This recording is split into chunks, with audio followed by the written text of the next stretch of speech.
अस्सलामुअलैकुम दोस्तों। तो कैसे हैं आप सब। उम्मीद करता हूं कि आप सब लोग खैरियत से होंगे। दोस्तों, आज की इस वीडियो में आपको बताया गया है कि बकरियों की वैक्सीन कब, कैसे और क्यों करनी चाहिए और इसका मकसद क्या होता है। यानी कि दोस्तों, आज आपको इस वीडियो में वैक्सीन के बारे में और हिफाजती टीका जात के बारे में सब इन्फॉर्मेशन मिल जाएगी।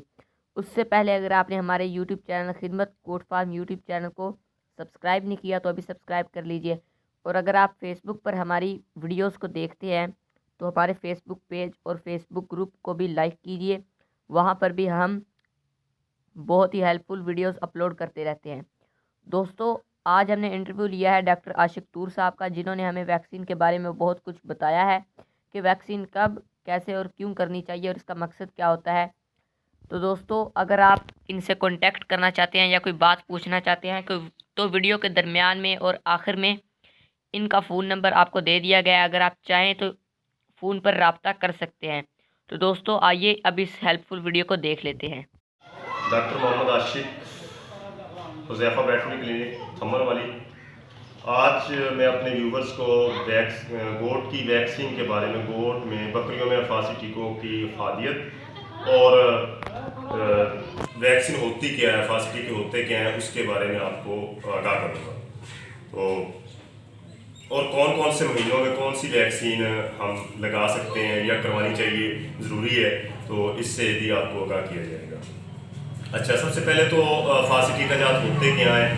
तो फांसी टीका जात जो हम लगवाते हैं उसका मकसद ये होता है कि हम बीमारी आने से पहले उसको जानवर को बीमारी के लिए तैयार कर लें कि बीमारी अगर आए भी तो हमारे जानवर को बीमारी को कुछ ना करें, हमारी जानवर के अंदर उसके खिलाफ एक फ़ौज तैयार हो पहले ही, वो उस बीमारी को, जो बाकी लोगों के फार्म पे जिन्होंने वैक्सीन नहीं की है, जिन्होंने वैक्सीन की है, तो जिन्होंने वैक्सीन की है उसके ऊपर बीमारी वो बिल्कुल भी कुछ ना कहे। वो वैक्सीन इसलिए हम करवाएंगे, ये वैक्सीन की अफादियत है, ये वैक्सीन ये चीज़ है।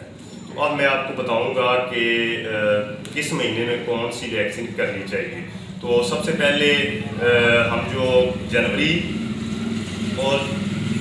में अंतड़ियों के जहर की वैक्सीन करते हैं। फरवरी में एंथ्रैक्स एक मर्ज़ है, एंथ्रैक्स की वैक्सीन करते हैं। ठीक है, एंथ्रैक्स का आपको शायद ना पता हो, मैं आपको बता देता हूँ कि एंथ्रैक्स ऐसी मर्ज़ है जिससे एनिमल जब मरता है तो उसके नाक, कान, आंखों से खून आना शुरू हो जाता है। वो सारे का सारा खून आना शुरू हो जाता है और एनिमल फ़ौरन मर जाता है। ये पाकिस्तान में है तो कम, लेकिन एहतियातन आपको करवा लेनी चाहिए। उसके बाद मार्च में जो है पॉक्स की वैक्सीन है, जो पॉक्स दाने निकल आते हैं ना, तो वो मार्च में।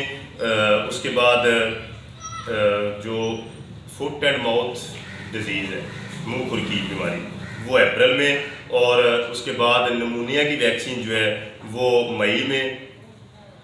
ये वैक्सीन जो है इस तरह से इन महीनों में, और उसके बाद दोबारा से आप जून या जुलाई में अंतड़ियों के जहर की वैक्सीन करेंगे। फिर अगस्त में एंथ्रैक्स की दोबारा से करेंगे। उसके बाद सितंबर में मुंह खुर की दोबारा करेंगे। फिर अक्टूबर में सितंबर में पॉक्स की करेंगे। उसके बाद अक्टूबर में मुंह खुर की करेंगे और नवंबर में जो है वो नमूनिया की वैक्सीन अगेन से करेंगे। टोटल ये 10 वैक्सीन है, एक साल में 10 वैक्सीन करनी होती है ये आपके गोट में, शीप और गोट।